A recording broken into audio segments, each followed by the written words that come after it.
Salam Sang Raja. Bab 81. Episode 1. Lord Golein. Setelah mengkonfirmasi temuan ini, Fei dengan cepat mulai berpikir dalam benaknya.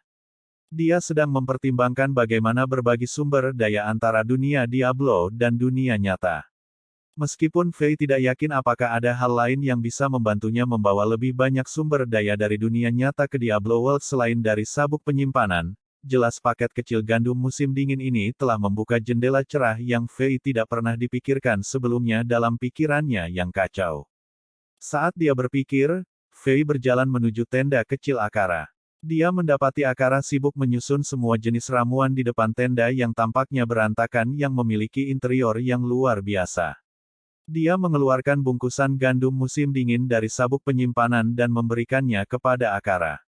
Ini adalah... Akara mengambil bungkusan kecil itu dan ekspresi terkejut yang tidak bisa dipercaya muncul di wajahnya. Itu luar biasa, dia bisa merasakan energi kehidupan yang tebal di dalam paket kain kecil. Akara akrab dan tidak terbiasa dengan sensasi ini. Itu sangat dalam dan jauh dalam ingatannya. Dahulu kala, Rock Enchantment tidak menanam tanaman mereka sendiri untuk mempertahankan kelangsungan hidup mereka. Namun, dalam 60 tahun terakhir, seiring dengan berlalunya waktu yang lambat dan polusi dan korosi benua jahat oleh kekuatan neraka jahat Diablo, mayoritas tanaman dan tanaman dirusak oleh kekuatan gelap. Biji dengan kemurnian dan jumlah energi kehidupan di dalamnya sangat jarang ditemukan. Itu menyebabkan produksi tanaman dan makanan di Kam semakin rendah, dan akhirnya mereka berhenti memproduksi tanaman. Untuk waktu yang lama, penduduk di Kam harus bergantung pada pengembangbiakan beberapa ayam, bebek, sapi, dan beberapa unggas lainnya dan sejenis tanaman liar yang disebut bracken roots yang tidak dapat ditanam secara masif untuk berjuang untuk bertahan hidup. Akara jelas merasa bahwa sekumpulan kecil biji gandum musim dingin yang dibawa Fei tidak tercemar sama sekali dan dapat berhasil ditanam dan tumbuh dengan baik di dunia Diablo. Karena kualitas tanah di dunia Diablo, jumlah produksinya mungkin lebih rendah dibandingkan dengan yang normal, tetapi dibandingkan dengan membiarkan para penyamun muda pergi ke tegalan berbahaya yang didominasi oleh monster dan setan dan menemukan bracken roots yang rasanya sangat enak, buruk, meskipun produksinya akan rendah, itu masih akan menjadi cahaya yang besar dan harapan besar untuk Rock Enchantment. Di duniaku, tanaman ini disebut gandum musim dingin. Ini memiliki vitalitas yang kuat dan sangat ideal untuk ditanam di Rock Kontinen di tempat yang dingin dan lembab. Akara, kamu dapat meminta orang untuk mencoba menanamnya dalam jumlah kecil terlebih dahulu. Jika berhasil, aku akan membawa lebih banyak benih kepada kamu dan mungkin dapat meringankan krisis pangan yang terjadi di Kam saat ini. Petik 2. Ah, itu luar biasa, terima kasih banyak, Tuan Fei.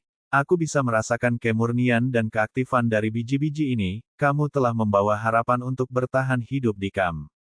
Pendeta Akara mengubah wajah pencatutnya yang biasa dan dengan hormat membungkuk untuk menunjukkan rasa terima kasihnya. Kamu tidak perlu berterima kasih padaku. Hehehe, jika kamu bisa memberi aku beberapa ramuan gratis, barang atau gulungan, mungkin lebih baik daripada berterima kasih kepada aku dengan kata-kata. Fei memasang senyum ramah palsu. Itu tidak mungkin. Seketika, karakter pencatut Akara kembali.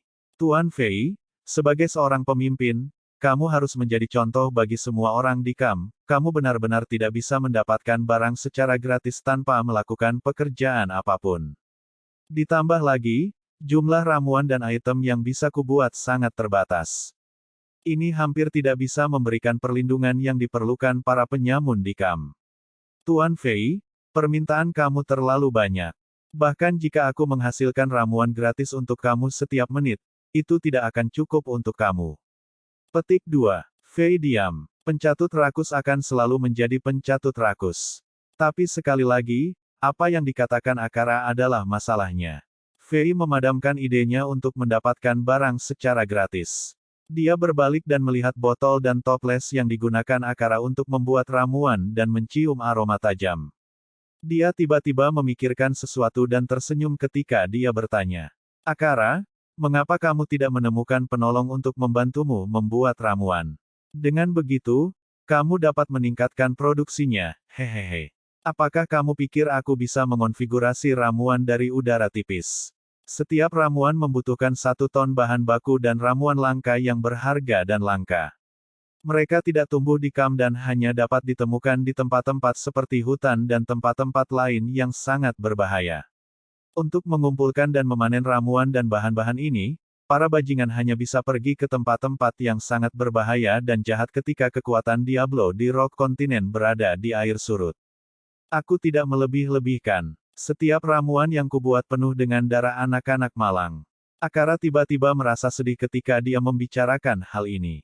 Fei tersenyum ketika dia menunjuk dirinya sendiri dengan ibu jarinya dan berkata, "Hehehe, Akara, bukankah kamu pikir kamu memiliki kandidat sempurna yang berdiri di depan kamu untuk pekerjaan itu?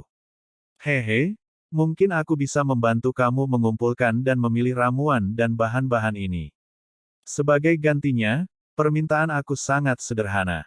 Kamu hanya perlu mengajari aku nama masing-masing ramuan, cara mengidentifikasi mereka, dan formula untuk membuat ramuan." Hehehe, kamu. Akara mengangkat alisnya dan secara naluriah akan bertengkar dengan Fei, tapi tiba-tiba dia menyadari sesuatu ketika matanya bersinar.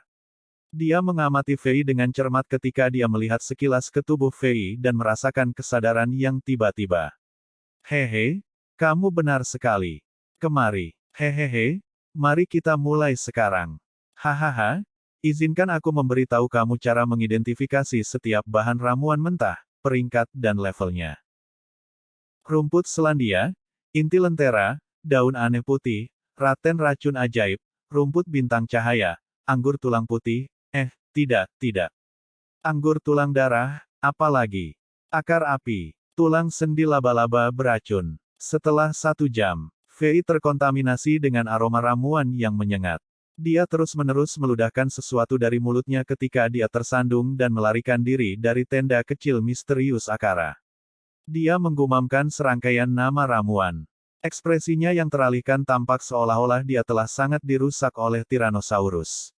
Hei, Tuan Fei, jangan lari. Aku punya 40 bahan baku dan ramuan lain untuk kamu cicipi. Tenang, ramuan ini tidak pahit seperti yang lain. Mereka tidak terasa buruk. Akara memiliki senyum enggan dan sombong di wajahnya saat dia berteriak dan melambaikan tangannya pada Fei. Fei tidak berani mengatakan sepatah kata pun, dia terus melarikan diri. Dia melewati beberapa pagar kayu dan beberapa tenda saat dia meludah beberapa kali untuk menyingkirkan semua puing ramuan pahit di mulutnya. Dia kemudian tiba-tiba teringat sesuatu yang lain, dia berjalan ke tengah kam dan menemukan kain tua, pengidentifikasi gulungan manusia bebas.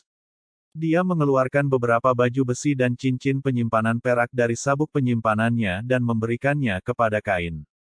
Kain bijaksana, barang-barang ini berasal dari tempat yang misterius. Aku tidak yakin apakah kamu bisa mengidentifikasi mereka untuk aku. Petik 2. Faktanya, potongan-potongan baju besi ini diambil oleh Fei dari mayat ksatria bertopeng perak, dan cincin penyimpanan perak berasal dari penyihir Elvis bintang 4 yang malang. Fei menaruh barang-barang itu di sabuk penyimpanan barbarinya sebelumnya. Ketika dia mengeluarkan sekotak kecil benih gandum musim dingin, dia juga melihatnya. Namun, status pada item tidak teridentifikasi, karena itu Fei ingin kain tua untuk membantunya mengidentifikasi mereka.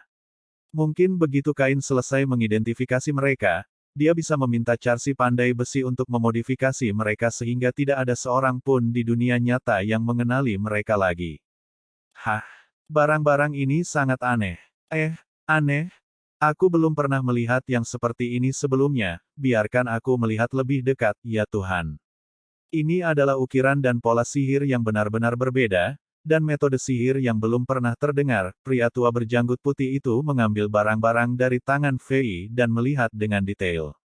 Dengan cepat, dia terpesona oleh mereka, seperti seorang arkeolog tua yang baru saja melihat harta karun kuno. Dia tertegun sedikit. Dia tidak repot-repot mengakui Fei lagi dan hanya berkata, proses identifikasi mungkin perlu waktu. Kembalilah dalam 3 hari, kemudian dia berbalik dan berjalan pergi seolah-olah dia sedang menggendong bayinya. Sialan, jika kamu tidak bisa mengidentifikasi item, katakan saja padaku. Apa arti alasannya? Fei membuka mulutnya saat dia mencemooh, menatap kain tua yang cabul, yang sedang berjalan pergi dan menunjuk jari tengahnya.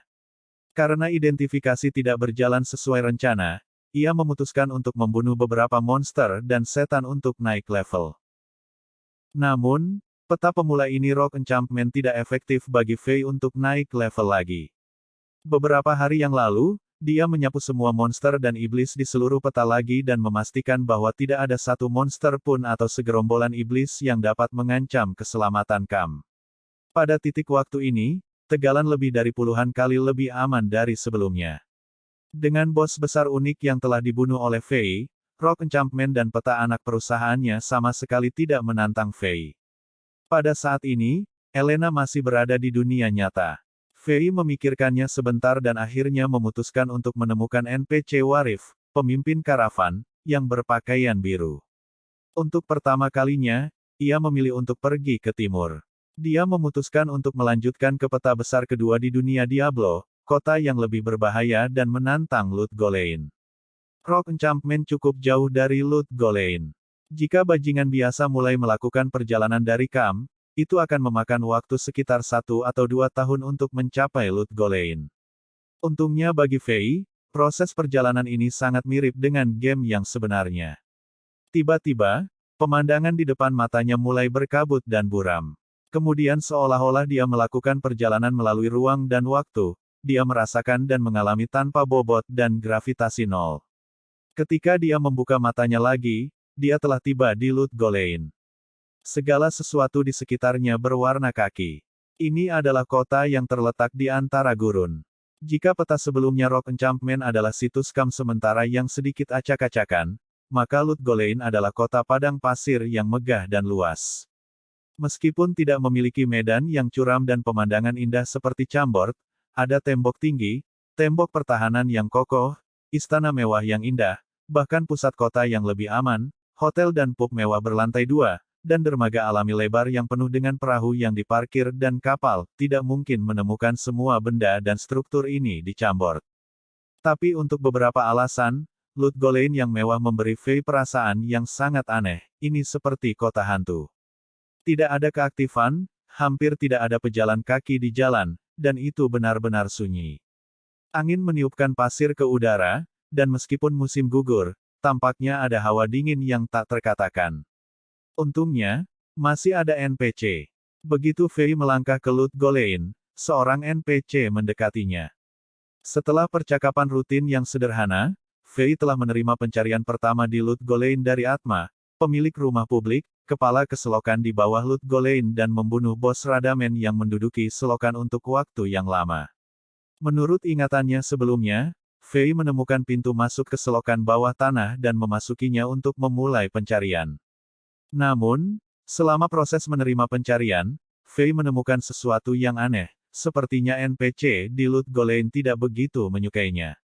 Ekspresi wajah dan suara mereka sangat membosankan dan tak bernyawa. Dibandingkan dengan orang-orang seperti Akara di Rock Enchantment, perbedaannya sangat besar, hampir rasanya dia berbicara dengan boneka kayu ketika dia berinteraksi dengan mereka. Aneh, mengapa begitu? Tidak masalah apakah itu seluruh kota atau NPC di dalamnya, mereka semua memberi Fei perasaan yang sama, bahwa mereka sudah mati. Tempat itu tak bernyawa, seolah itu benar-benar kota hantu. Dengan 1 ton rasa ingin tahu, Fei memanfaatkan momen ini dan memulai pembantaian berdarahnya terhadap monster dan setan di selokan. Bersambung.